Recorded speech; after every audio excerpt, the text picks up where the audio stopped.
Review of Outlander Season 8 Episode 5, Send for the Devil. Jamie fights for Fraser's Ridge and makes a deadly deal. For this thrilling episode of Outlander, the details are crucial. Send for the Devil, the fifth episode of Outlander Season 8, immerses us in the thoughts of a cunning villain with lofty goals while flying over battlefields. This Fraser's Ridge standoff is a thrilling change of pace after multiple episodes spent getting ready for a fight that appeared far off. For this outing, the little teasing of Brianna and William's sibling bond turns into a full-fledged feast. It's nice to meet someone who experienced nearly the same parenting circumstances as William. Crazy, did this act occur twice? Provide him insight into the potential benefits of a few years of recovery for the sorrow caused by Lord John's deceit. William is just beginning his quest to comprehend Jamie as his father, and Bree provides him with insightful information that will eventually prompt him to contact the Scotman.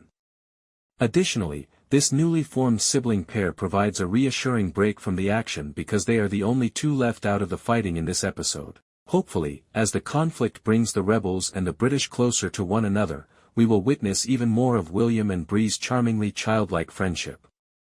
In a similar vein, Cunningham's hostile intent has made his rivalry with Jamie the highlight of the first half of this season.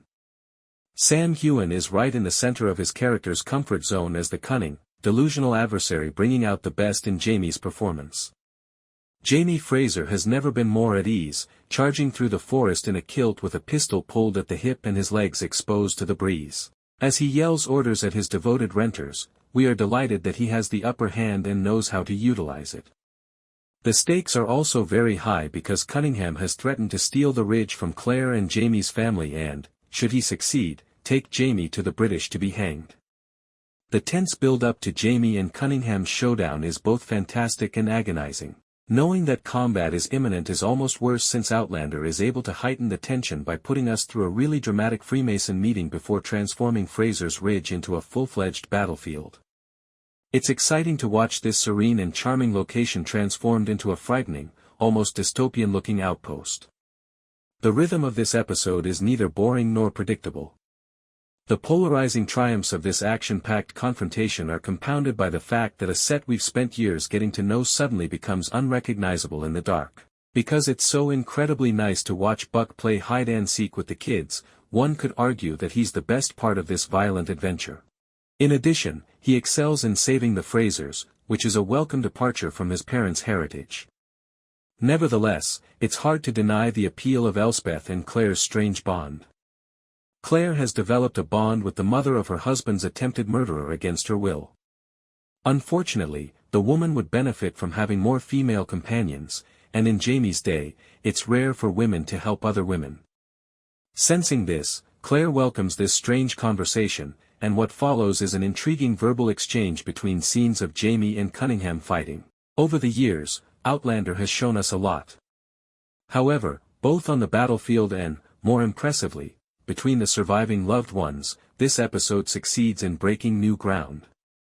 Jamie and Captain Charles Cunningham officially clash in this romance series episode, which is effectively a full-scale conflict on Fraser's Ridge. Not only that, but while Brianna waits tensely at Lord John's home, Roger becomes entangled in the siege of Savannah. Additionally, we learn more about William's investigation into the death of his cousin Ben. There's a lot to explore when you include Benjamin Cleveland's arrival in Fraser's Ridge. Jamie learned that Captain Cunningham was organizing a loyalist militia on Fraser's Ridge earlier in Outlander Season 8. Instead of accepting the purportedly retired Redcoat's invitation to join him, Jamie sets out to gather men for his own militia around the country. He was hesitant to accept the murderous Benjamin Cleveland's assistance at that point. But when Jamie learns of Cunningham's schemes in Outlander Season 8, Episode 5, he is unable to reject the devil's help. At Lodge Night, Captain Cunningham launches an assault on Jamie. Mr. Whittaker, the father of the twins Claire gave birth to, arrives to Fraser's Ridge with a warning for Jamie at the beginning of Outlander Season 8, Episode 5.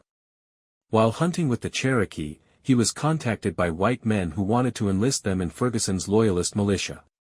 The men declared that Cunningham, not Jamie, would soon be in command of Fraser's Ridge. According to Whittaker, this indicates that Jamie is about to be attacked. He is correct, of course. Jamie believes that shortly after their lodge meeting, Cunningham will launch an attack. He gathers as many men as he can, and Jamie flees into the woods while the men conclude their prayer in the church. The tenants who supported Cunningham are lured in by him and his crew, who then write down their names. They won't be harmed, but in the upcoming Outlander episodes, they will undoubtedly be expelled. At the trade station, Cunningham and Jamie engage in a confrontation that doesn't go well for either of them. Since his deceased son informed him that they would not see each other for another 7 years, 5 years from Outlander's present, Cunningham is certain that he cannot pass away. Cunningham did not anticipate suffering a lifelong injury. An explanation of Cunningham's fate in Outlander Season 8, Episode 5. At first, Cunningham's only intention was to apprehend Jamie and transport him to Ferguson for hanging. But when it becomes apparent that Jamie won't go easy, the two men engage in a full-scale conflict. Cunningham is extremely dangerous because he fights like a man who believes he is unbeatable. He almost murders Jamie, and if Buck hadn't arrived just in time to shoot Cunningham in the lower back, he would have. Claire says that Cunningham might never be able to walk again after Jamie and Buck bring him to her. She can remove the bullet, and his spine may heal along with the wound.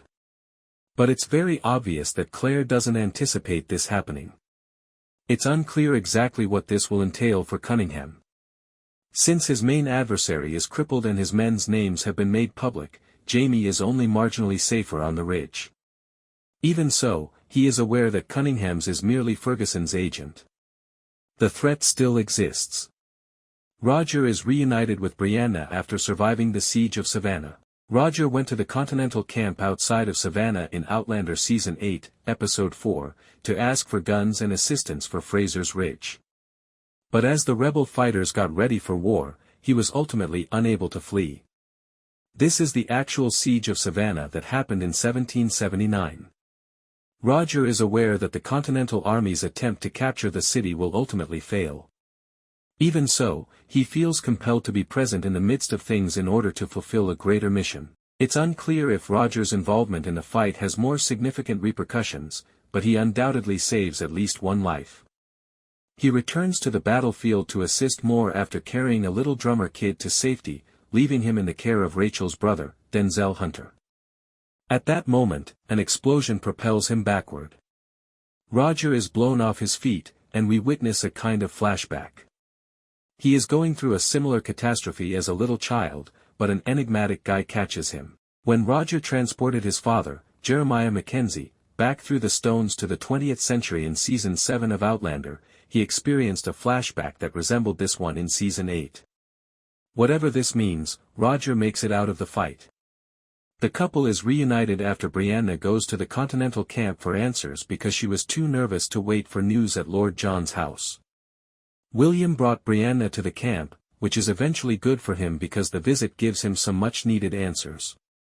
William learns that his cousin is still alive and serving in the Continental Army. William has been looking into his cousin Benjamin Gray's death during Outlander Season 8. Ben, a redcoat, is said to have passed away from disease while the rebels were holding him captive. But when William went to investigate, he discovered that Ben's grave was actually occupied by another guy. William thought his cousin was still alive as a result of this. But when he ran out of proof, he abandoned the quest. When William finally finds Ben at the Continental camp, his suspicions are validated. He wears the rebels' blue outfit and is referred to by Denzel as General Bleecker. William is initially overjoyed to see Ben still alive.